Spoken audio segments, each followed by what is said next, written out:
Doctor Shafiq সাহেব, ওনার সঙ্গে কিন্তু জেলে আমি 5.5 মাস একত্রে ছিলাম। 5.5 মাস আমি ওনার পিছনে নামাজ পড়েছি। I know him very well.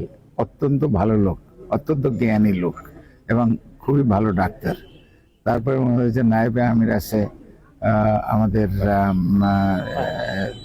Taher ভাই, ওনার সঙ্গে আমি 9 মাস জেলে ছিলাম। আমরা কিন্তু জেল বার্ড, জেলের বন্ধু। সে ডাক্তার মানুষ, অত্যন্ত জ্ঞানী লোক। আমার অত্যন্ত, যদিও আমি বয়সে আমার কম, কিন্তু আমার শ্রদ্ধেয়। আর ওনাদের যে সেক্রেটারি পরোয়ার ভাই, জেলখানায় কিন্তু আমরা পাশাপাশি রুমে ছিলাম। অত্যন্ত জ্ঞানী লোক। তো জামাতের প্রতি ব্যক্তিগতভাবে আমার যত শ্রদ্ধা আছে, তাদের সঙ্গে আমি কাজ করতে মানে স্বাচ্ছন্দ্য বোধ করি। এবং ওনাদের যে ক্যান্ডিডেট এখানে আছে নাজমুল সাহেব, সে আমাদের বন্ধু, তার সঙ্গে আমার গতকালকেও কথা হয়েছে।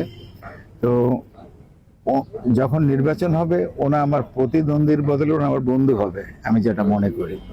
আচ্ছা, তারপরে আমাদের যে ইসলামী আন্দোলন হাত পাখা চরমনাইয়ের, তো চরমনাইয়ের এর আগে ফজলুর রহমান সাহেব যে আমাদের পীর ছিলেন, উনি তো আমি তার অত্যন্ত স্নেহভাজন ছিলাম।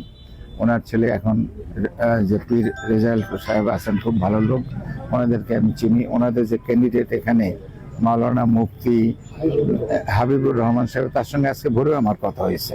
26 তারিখে তার সঙ্গে মিটিং আছে। He is a good friend. যদিও বয়সে আমার প্রায় অর্ধেক বয়স, 53-তে তার বয়স, কিন্তু we are very good friend.